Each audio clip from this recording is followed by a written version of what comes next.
Alright, what's up, boys and girls, ladies and gentlemen? We're back with Heliod. Mostly because I like playing with Heliod for some strange reason. I don't know what it is, but of all the decks I've made in the last while, I've liked playing with him the most. And he seems fair, has competitive edge of some kind, and not too broken. So we're gonna keep Heliod, keep this hand. And I'm working on the decks you guys voted on, so don't despair. Those decks will be coming. But what's up with you guys? If you don't know, all right. I'll start by saying this. What is your dream?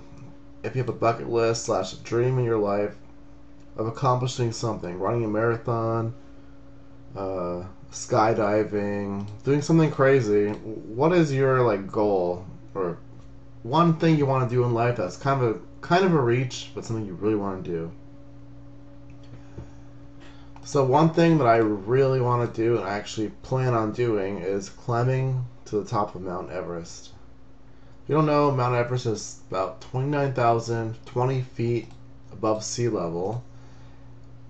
At the summit of Mount Everest, the amount of oxygen in the air is 33% of what you have at the sea level. So basically most of you are around sea level, unless you're like Denver, Colorado, or some plateau of Tibet. So at the summit of Mount Everest, we have 33% of that oxygen.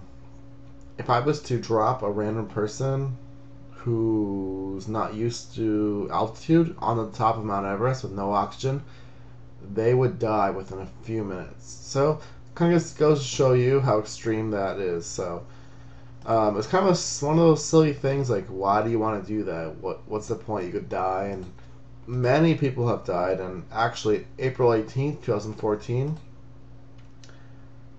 17 or 16 Sherpas are the people from Nepal who actually support all the climbers in Everest by fixing the ropes, making the ladders of the Khumbu Icefall, and just in general, they carry gear, set up camps on the higher parts of Everest.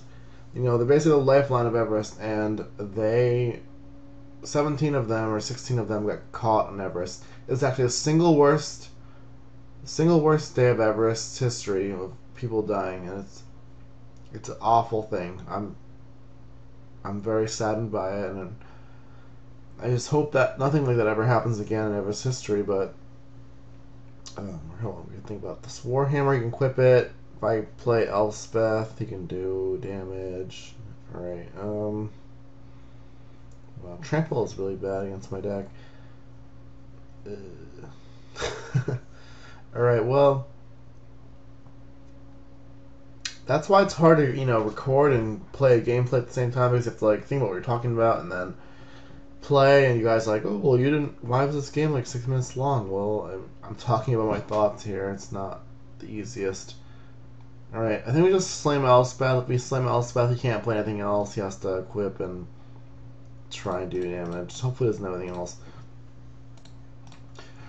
So the Sherpa are the lifeline Everest, and all the people who died were the Sherpa. They were no Western climbers, no one who was a climber, no Americans, just people from Nepal. So 16 of them died. It was extreme tragedy. Even 1996, there was a huge amount of people caught on Everest near the summit because a huge freak storm rolled in, caught them out there, and they died of exposure. That's been touted as one of the worst events on Everest. And this surpassed that as far as amount of deaths in one day. And, I hope for those families, because a lot of those guys, that's their job. They work for a few months out of the year, and they support their family by being Sherpas or porters, carrying gear up to the higher camps. And they did not make it home. And those families don't have a way to support themselves. So I hope the government of Nepal, based on the climbing fees they charge every person who wants to climb Everest, takes care of those people, because they definitely deserve it. But that's my pipe dream, climbing Everest. It's kind of crazy because, it is. It's not like you're going to get any kind of gain from Everest. Like, many people have climbed it before me or before anyone else besides Sir Edmund Hildering, Tenzing Norgay. It's more of an internal thing, just to prove that you can do it, to prove to yourself, to accomplish a goal. And that's what I want to do. So hopefully, one day in the near future, when I have more of a financial stabling, more of time off, all those kind of things, I can accomplish that. So that's my goal. I mean, I'd love to see you guys post in the comments what you want to do. Kazul, Tyrant of the Mountains, the Cliffs. It's funny the mountains are red because, in general, the mountains on Earth are very cold and not hot at all. We're going to get Ruin Blasted, which is kind of annoying.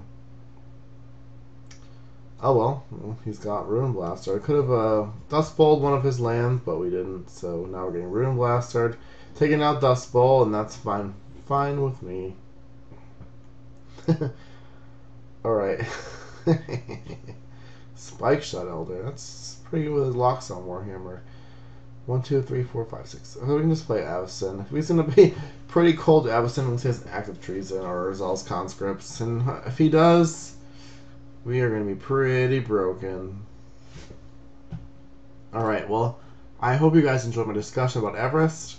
It's something that I've been following over the last, 6 to 8 months very closely because it's something I want to do. And if any of you guys have summited Everest, I'd love to hear about it.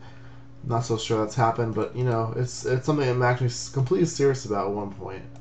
I mean, there are a lot of risks and things involved, and, we'll see what happens. It's insane.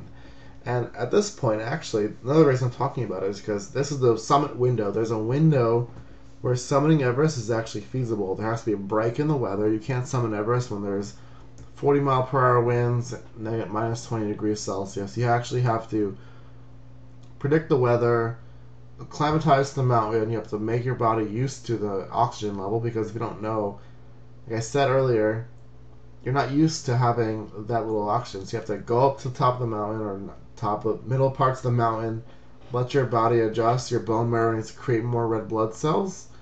So it creates more red blood cells, so you have a higher saturation of red blood cells, so your body can carry more oxygen to the vital parts of your body. And then you have to come back to rest, go back up, acclimatize again, go back down. So it's actually a 30 to 60 month process to climb Everest. You don't just climb it and get to the top. Even with supplemental oxygen, summit day at the top of the mountain over 8,000 meters is insane. You can't just do it. So it's a process. It's insane. It's crazy, but it's an accomplishment of a lifetime. A lot of people have done it. A lot of people have died trying to do it. So this is the summit window. Is basically Friday of the 23rd of Friday to like the Sunday of the 25th was the summit window. A lot of people on the north side of Everest. There's two sides of Everest. One is the north side, one is the south side. The south side's where the Khumbu Icefall tragedy happened, where a lot of the Sherpas died. The north side's the Tibet side. The problem with the Tibet side historically is that Tibet's controlled by China. If you've never seen the Free Tibet posters or slogans, Tibet's under the control of China, so you've got unpredictable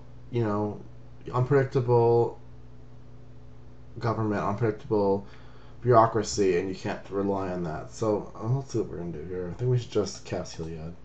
Sorry, this is not the most easy thing to talk about while you're trying to play a game. It definitely is not. So I think we need to just jam our Lightning Greaves because we don't want to die to Zal's Conscripts. We gotta just kill this, I think. Yeah, we're just going to kill it now. We won't deal with this later.